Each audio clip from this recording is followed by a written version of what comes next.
ये लड़ाई है।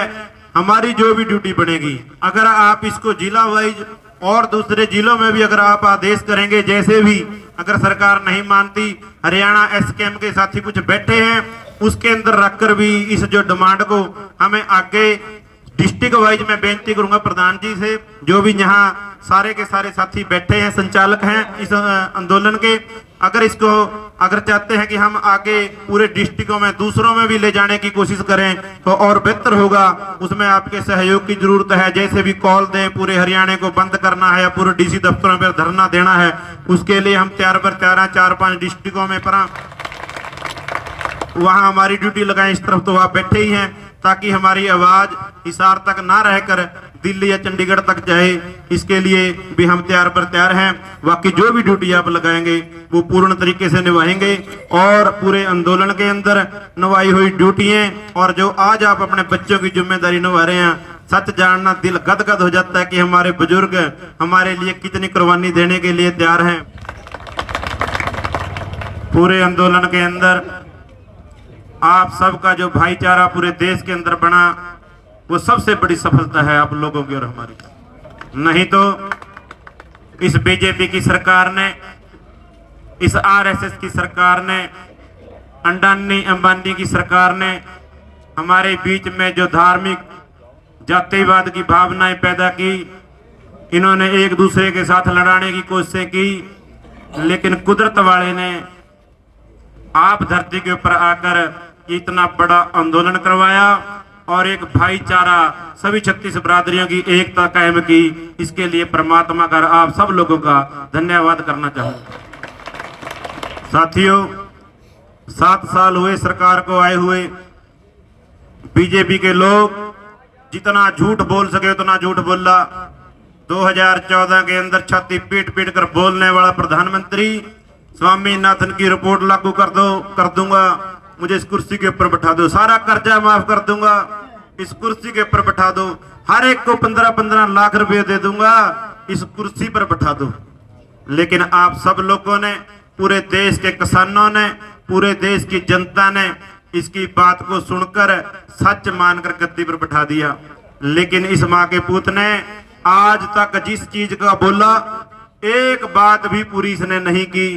लेकिन दुख ये नहीं है कि वो झूठा है, वो झूठ बोलेगा, उसकी आदत है, फितरत है, क्योंकि उसकी यूनिवर्सिटी आरएसएस कानपुर में है, वहां सिखाया जाता है। लेकिन उसके बाद आपके बीच में आए, एक बार एमपी की वोट और 1-2 बार एमएलए की वोट लेने आपके बीच में पहुंचे।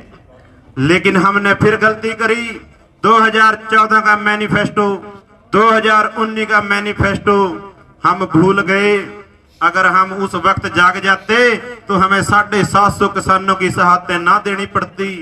अगर हम वो भूल ना जाते, उनका मैनिफेस्टो उनको याद दिलाते, तो हमें 13 महीने सड़कों पर अरबों रुपये खर्च ना करना पड़ता।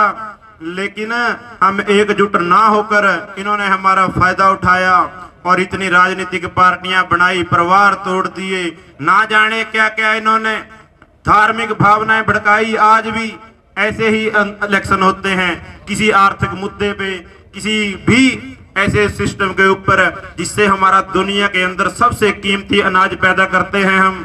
आज पूरे देश के अंदर 4500-4000 रुपए गेहूं बिकती है।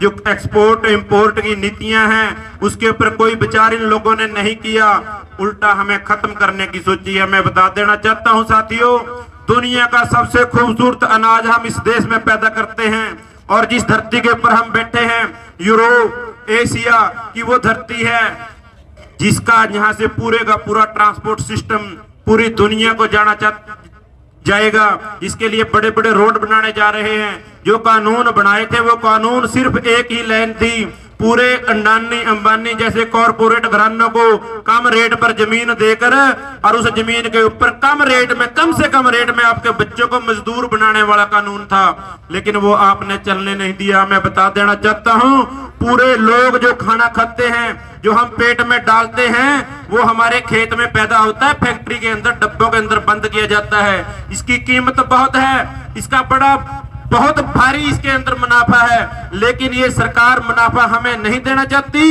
ये मुनाफा कारपोरेट जगत को देना चाहती है, पूरी की पूरी अनाज उनको देना चाहती है ताकि वे फिर अपने मन मर्जी के रेटों के ऊपर बेचो। लेकिन मैं बेनती करनी चाहूंगा, जैसे आप लोग एकजुट हैं, इसको वीडियो के राही हम भी कोशिश करेंगे अपने पूरे साथी यूट्यूब फेसबुक के ऊपर दिखाओ लोगों को कि कैसे हिसार के लोग एकजुट हैं। ऐसे एकजुट हो जाओगे तो किसी तहसीलदार, किसी डीसी, किसी एसपी की अंदर ताकत नहीं कि वो अपने दफ्तर के अंदर हमारे खिलाफ वो फैसले लेगा। आप लोगों की सोच है, आप बहुत मेहनती हैं। लोग कहेंगे ये बुजुर्ग हैं, ये अनपढ़ हैं। हम अनपढ़ नहीं हैं, हम दूरदृष्टि वाले लोग हैं। अपने बच्चों के भविष्य के लिए हमने अपनी जानें कुर्बान कर रखी हैं और आज फिर इस सरकार के साथ मत्था लगाकर ना जाने कौन कौन से केस आपके ऊपर डालेंगे, लेकिन परवाह नहीं करनी। बच्चों के उज्जवल भविष्य के लिए आप लोगों को ये सब कुछ करना पड़ेगा। मेरी बेनती इतनी है कि इन लोगों को जो मैनिफेस्टो हैं वो याद दिलाने हैं, और आने वाली सरकारें, आने वाली राजनीतिक पार्टियां जो सोचती हैं कि आज बीजेपी की सरकार हटकर हमारी आएगी, उनको भी याद दिलाने के लिए हमें हमेशा तैयार पर तैयार रहना है। इन राजनीतिक पार्टियों के मैनिफेस्टो आप लोगों ने बिल्कुल नहीं भूलने, ताकि हमें दोबारा सड़कों के ऊपर आना पड़े। आप लोगों ने इतनी मेहनत करके, कोई दिक्कत वाली बात नहीं है, 13 महीने बैठे हैं, मानना पड़ेगा। ये थोड़ा हमसे परेशान हैं क्योंकि दुनिया की सबसे बड़ी राजनीतिक पार्टी को घुटनों के बल कौन लेकर आया? किसान। बहुत बेइज्जती हुई मोदी साहब की पूरी दुनिया के अंदर, बर्दाश्त नहीं है, तकलीफ बहुत है। ये मत सोचना आप ये झुक कर वार करने वाले शिकारी हैं। जब कोई शिकारी शिकार करता है, गुरु नानक देव जी कहते हैं कि वो नीमा होता है, नीचे होकर फिर वो निशाना लगाता है। बिल्कुल मत सोचना ये लोग, कोई भी इनका एमएलए एमपी वर्कर आपके साथ, कोई ये बात मत सोच लेना डर गए हैं, नहीं। ये सब सिस्टम इनके पास है। ये देख लो कितना बड़ा कानून लेकर आपके बीच में आए हैं, जो लैंड एक्वायर बिल है। आपकी जमीनें मन मर्जी के रेटों पर खरीदेंगे। सबको एकजुट होने की जरूरत है। वोटें जिस मर्जी को डालो, लेकिन जब बात किसानी की आ जाए, फिर ना जान की परवाह करनी है, ना किसी तरह की और परवाह करनी है। अपने बच्चों के भविष्य के लिए हमें करना पड़ेगा। मेरे साथ मैं बेनती करनी चाहूंगा, मेरे साथी बलजिंदर सिंह जडेला आए हुए हैं, लाडा मछोंडा जी, कुलदीप संधू मौड़ी से ही है, मेरे गांव से हैं। इन साथियों ने, ये वो पहले साथी हैं जिन्होंने हर एक शहीद किसान को हरियाणा, यूपी और उत्तराखंड के सबसे पहले उनके परिवारों के पास गए, उनकी बाह पकड़ने का काम किया, उनके बच्चों को स्कूलों तक एडमिशन दिलवाई और फाइनेंशियली मदद दिलवाने में इनकी अहम भूमिका है। यही साथी हैं जिनके पास लिस्ट थी और किसी के पास किसी भी यूनियन ने किसी तरह का सबसे पहले जाने का काम जो इन्हीं साथियों ने किया। और यूके संगत ट्रस्ट अपना इंग्लैंड से थे, उन साथियों ने काफी मदद, हर एक साथी को, किसी को 2.5 लाख, किसी को 2 लाख, किसी को 1 लाख दिलवाने का काम किया है। मैं बेनती करनी चाहूंगा, किसी किसान आपके इलाके से कोई साथी शहीद हुआ हो, उसके बच्चों की पढ़ाई का खर्चा पूरी जिंदगी जब तक वो पढ़ना चाहें वो उठाते हैं। सो अगर कोई किसी का साथी का परिवार रह गया हो तो जरूर पहुंच करनी कौद साहब से या बलजिंदर सिंह जी से, और भी जो आज साथी थे, जैसे हमारे कैथल में है, उनका एक्सीडेंट हुआ था, 20-25 लाख रुपए खर्च हुए, उसको भी आज 52,000 रुपए की सहायता आज कर आए हैं साथी। ऐसे ही यानी कि इन साथियों ने, तीनों ने घर घर जाकर शहीद किसानों से संपर्क किया और उनके परिवारों की मदद की है। मैं इनका भी धन्यवाद करना चाहता हूं और बेनती भी करना चाहूंगा मंच के जो संचालन साथी हैं कि हमारे 9 साथी ऐसे हैं हरियाणा के अंदर जो काफी शरीर डैमेज हो चुका है, उनका कोई कोमा के अंदर है, उनकी मदद करने के लिए भी आप लोग आगे आए। और ये लड़ाई है हमारी, जो भी ड्यूटी बनेगी, अगर आप इसको जिला वाइज और दूसरे जिलों में भी अगर आप आदेश करेंगे, जैसे भी अगर सरकार नहीं मानती, हरियाणा एसकेएम के साथी कुछ बैठे हैं, उसके अंदर रखकर भी इस जो डिमांड को हमें आगे डिस्ट्रिक्ट वाइज मैं बेनती करूंगा प्रधान जी से, जो भी यहाँ सारे के सारे साथी बैठे हैं, संचालक हैं इस आंदोलन के। अगर चाहते हैं कि हम आगे पूरे डिस्ट्रिक्टों में दूसरों में भी ले जाने की कोशिश करें तो और बेहतर होगा। उसमें आपके सहयोग की जरूरत है। जैसे भी कॉल दें, पूरे हरियाणा को बंद करना है या पूरे डीसी दफ्तरों पर धरना देना है, उसके लिए हम तैयार पर तैयार हैं। 4-5 डिस्ट्रिक्टों में पर वहां हमारी ड्यूटी लगाएं। इस तरफ तो आप बैठे ही हैं, ताकि हमारी आवाज हिसार तक ना रहकर दिल्ली या चंडीगढ़ तक जाए। इसके लिए भी हम तैयार पर तैयार हैं। बाकी जो भी ड्यूटी आप लगाएंगे वो पूर्ण तरीके से निभाएंगे और पूरे आंदोलन के अंदर निभाई हुई ड्यूटियां और जो आज आप अपने बच्चों की जिम्मेदारी निभा रहे हैं, सच जानना दिल गदगद हो जाता है कि हमारे बुजुर्ग हमारे लिए कितनी कुर्बानी देने के लिए तैयार हैं।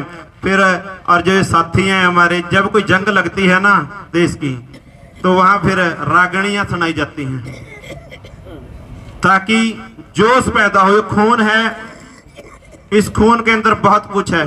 परमात्मा का रूप है आदमी, कुछ भी कर सकता है, कुछ भी जो इसके दिल के अंदर हो। वो है एक संगीत के राही, एक लेक्चर के राही। कहते हैं ना, विवेकानंद जी जब बोलते थे लोग उससे कायल हो जाते थे। 3 आदमी थे जिनके लेक्चर की दुनिया कायल हो जाती थी।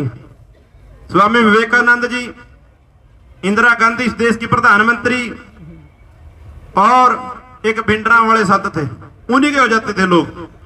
ये 3 लोगों का लेक्चर था। ऐसे रागणियां वाले लोग जब लड़ाई लगती है ना, और फिर फौजी होते हैं जो पूरी मिलिट्री, उनको वहां पर सांग सुनाया जाता है। महाराणा प्रताप जी के उनके लड़ाइयों के दृश्य दिखाए जाते थे, कैसे मर गए, कैसे कट गए। और फिर नौजवान साथी जो हमारी मिलिट्री वाले होते हैं, वह फिर वो छातियां तान करा के लड़ाई लड़ते हैं। मुझे बड़ा अच्छा लगा। दम है तो फिर ताला खलवा कर देखो। बड़ी खूबसूरत रागनी साथी ने सुनाई। हमारे उस तरफ ये चीज कम है। संघर्ष के अंदर तो हम बहुत कई हजार गुना आपसे पीछे हैं।